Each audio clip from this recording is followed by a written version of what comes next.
So it's Saturday morning. I finally finished reading every single comic book I bought on this Wednesday, and it's been a crazy week. A lot of reading, but I do enjoy doing this and reading all these nice comic books.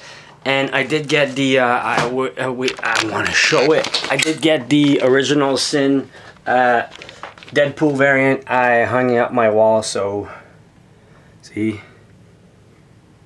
Deadpool saying, "Check it out, I found some magic eyeballs," and everybody just puking their guts. Pretty awesome. So I'm hanging up all my variants now.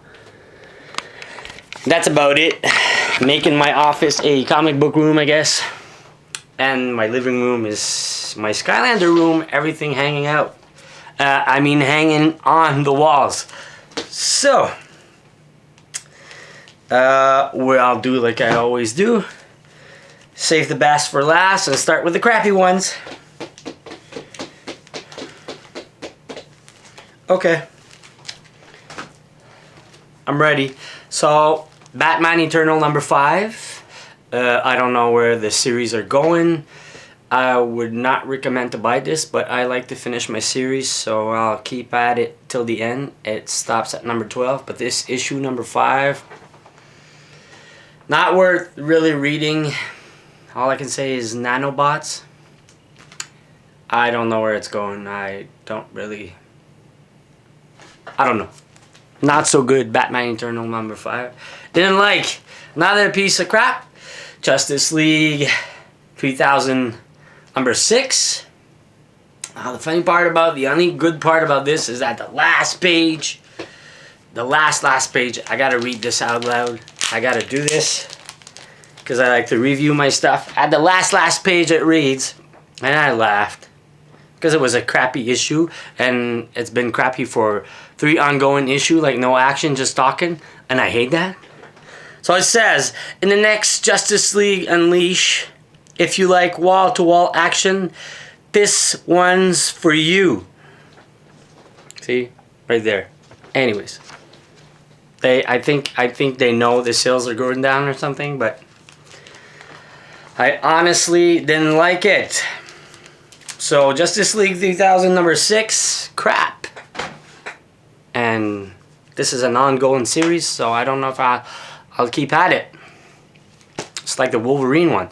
Wolverine one I was gonna drop, but I learned he's gonna die at the end of the series, and it ends at 9 or something, so it's good. So on the free comic book day, I'm happy about the free comic book day, but they're hard and rare to get in my neck of the woods. And they had this Guardian of the Galaxy one with an amazing multiverse Spider-Man story at the end of this, and Spider-Man dies and gets his soul sucked out of his body or something. It's very dark. I liked it. I liked this free comic book day. Usually free comic book days, the ones I had in the past, well, in the past 6 months ago, they were crap. But I don't know what they did this week. Very awesome. So any owner of Guardian of Galaxy series, you need to get this. It's like a prequel. It shows Flash Thompson, Venom, being sent off by Tony Stark to go join the Guardian of the Galaxy. So it's a must buy. It's free. Any comic book store must have them down in the US. So it's a must because it's the story before that last. I don't remember. It was number 13 or 14. Guardian of the Galaxy. Very awesome. Really liked it.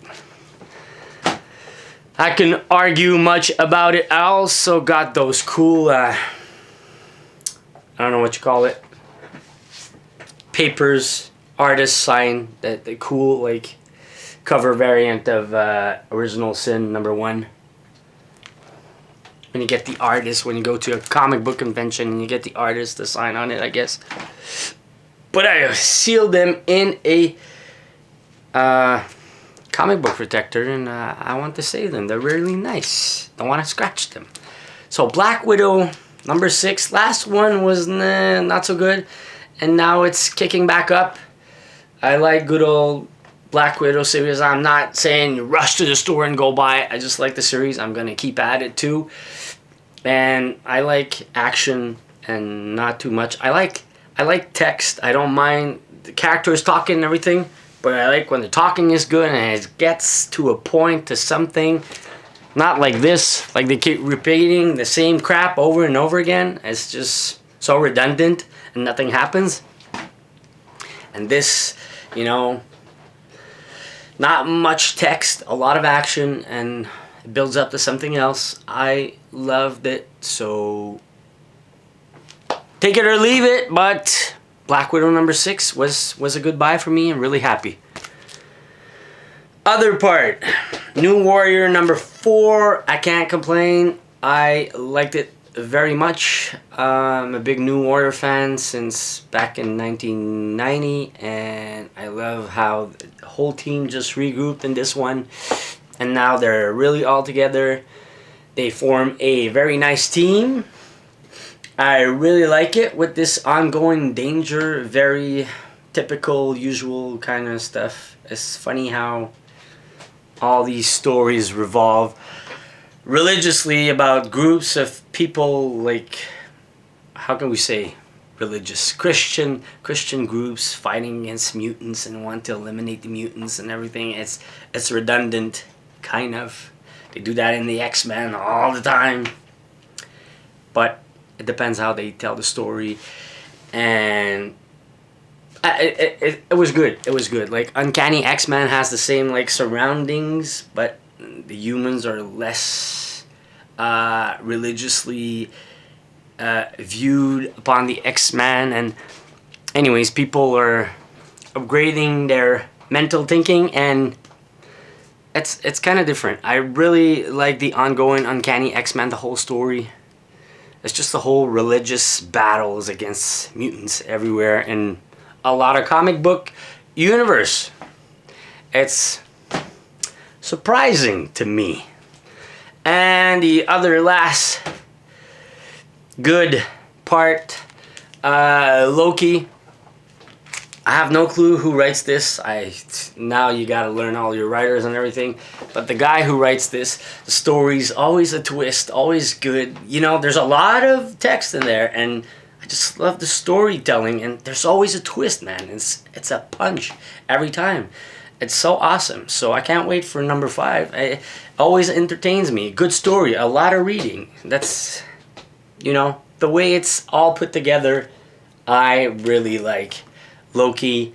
Every time it surprises me. It grasps my attention, my excitement, everything. I just, the way it's written and told, I don't know, it's unique to me. I like it a lot. And other part that we have to debate, I want to keep the best for last. Everybody's been ongoing about the Original Sin, a Marvel series, right? You gotta have the number zero. You don't got to have the number 0, but it explains. It's a prequel to the whole thing. And now at the end of this, Marvel is doing it again. You get at the end of this, and I like the story. I like the whole. The artwork is amazing, though. The artwork is good. I really like it. It feels old school, new school, like, and I like the whole character universe, different parts of the universe of Marvel teaming up to figure out, like, because the Watcher got shot and they stole his eyeballs, whoever killed him. It's pretty gruesome. They stole his eyeballs.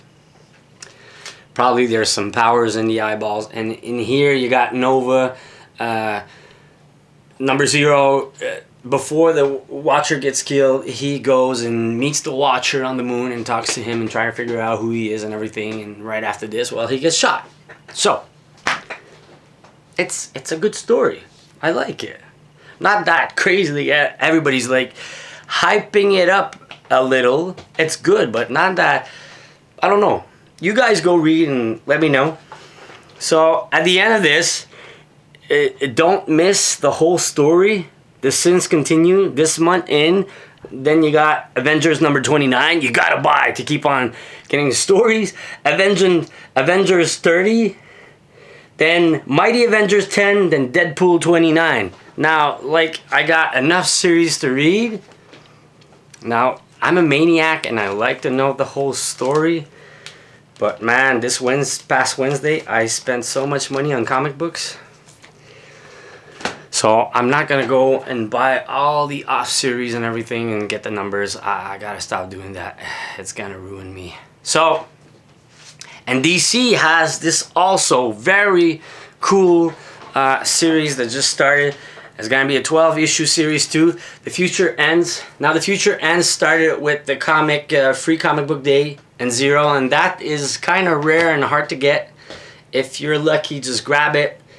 In my neck of the woods, it's hard to get. So, number 1 is good. All right, number 1 is good, but number 0 is way better. It really explains how it started and everything. You see a bunch of people dying. You see Batman getting really killed and destroyed, pretty much.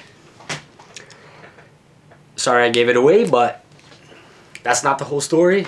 And you gotta get number 0 because you're missing out. Because if you only pick up number 1, you'd be like, oh man, this sucks. So you gotta have 0. Future Ends number 0 and Future Ends number 1. But very cool series. Honestly, when I first bought my comic books this week, I got The Future Ends. I wasn't expecting anything, and I left the Original Sin aside. Then I saw some of my bros getting the Original Sin. I said, I'll give it a shot, and I did get that cool rubber ball, the bouncy ball, the Eye of the Watcher that they did give away, but I left it at work. So, like I was saying, so everybody bought this. I'm like, oh, okay, they say it's good, I gotta read this. So, honestly, if I only had $4 in my pockets, maybe 10, and I had this ongoing, it's funny how these 2 ongoing series, this is an 8-issue, well 9 if you catch 0, and this is 12. It's funny how both of these series pretty much started at the same time. It's on being competition between DC and Marvel. But I would go all the way with The Future Ends. Very, very, very, very awesome. Very awesome. I like it so much. Original Sin's good too, but we'll see how it develops in the future. But this week my heart goes out to The Future Ends and new stuff that came out. I go out, buy it, get it. I'm sold to it. Original Sin's good too. If you want to try it, there's just a big investigation trying to figure out who killed the guy and ripped his eyeballs out. But we're Saturday morning. I got so much to do, guys. Thanks for watching. I'm sorry I'm very late on my Comic Book Wednesday, but there's too many coming out, and I gotta ration myself and cut down on other series. So thanks for watching. I'll see you later.